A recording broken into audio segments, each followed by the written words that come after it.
Welcome to CRE Fast Five, where we detail hot topics in commercial real estate in 5 minutes or less. I'm Carly Iacono, and tonight we are watching the ongoing market effects from the COVID-19 shutdown. I'm sure you are all on media overload, so thank you for tuning in. First, some quick food for thought. If you had a light switch and everything went back to normal on Monday, and by normal I mean a month ago, what would you do differently in your life? You may not have a good answer for that right now, and it looks like you're going to have some more time to think about it, but I would focus on that. What will you do differently when we come through the other side of this?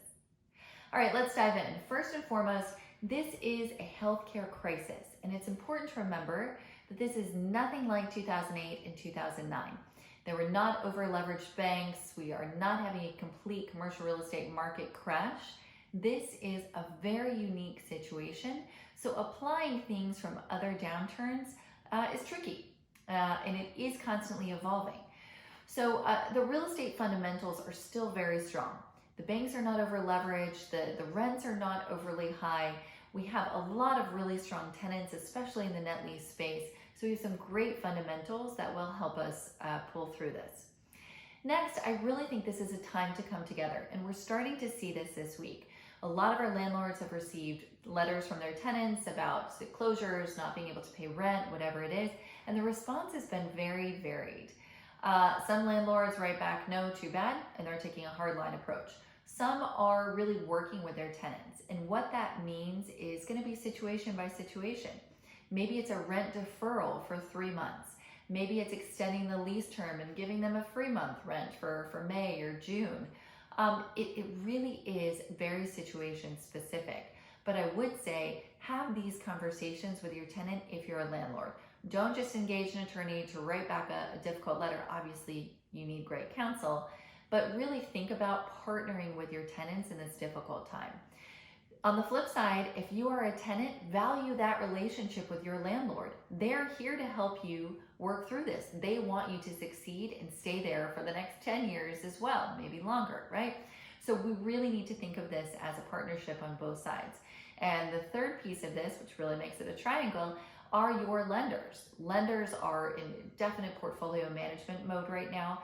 They don't want to foreclose on properties. They don't want the properties back. They want you to be able to pay that debt service. So all of this is going to kind of tie into the CARES Act, which is designed to give stability of income, both for individuals, businesses, property owners, etc. So stability is really what we're going for, and that's going to take a while to achieve. But in the short term, we need to be working together to figure out these solutions and how to get through a month-by-month basis. Okay, next, other things we're seeing, cap rates are really starting to reflect the surety of the income stream. We put a CVS, for an example, under accepted LOI just 2 days ago, and the cap rate was mid-fives, right where we were about a month ago. And the reason for that is it's an investment grade tenant with a very long-term lease. So there is stability, there is surety of that, and of course the business is still operating. So those kind of deals in the net lease space are very even, right where we were. Conversely, if you're looking at a multi-tenant deal and you have a lot of local tenants and everything's shut down, those cap rates are a bit higher or they're not trading right now.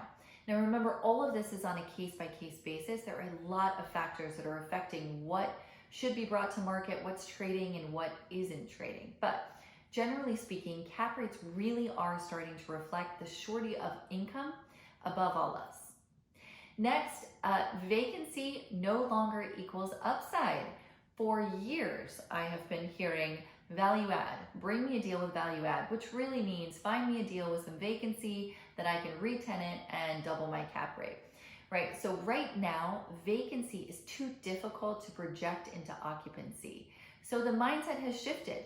There is not a direct correlation between vacancy and upside.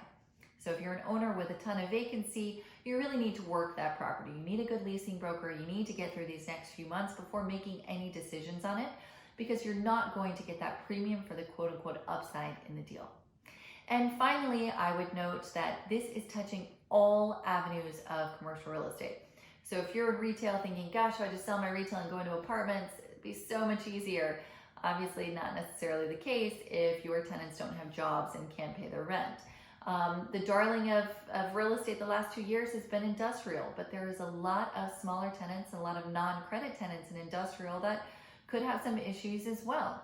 So this is affecting everybody in all parts of the market. And like I said, it's constantly evolving, and it's very important that we take this slowly, week by week, as things emerge, as the stimulus begins to kind of hit and we figure out what that means before making any significant decisions. That was CRE Fast Five. I'm Carly Iacono. We look forward to seeing you again soon.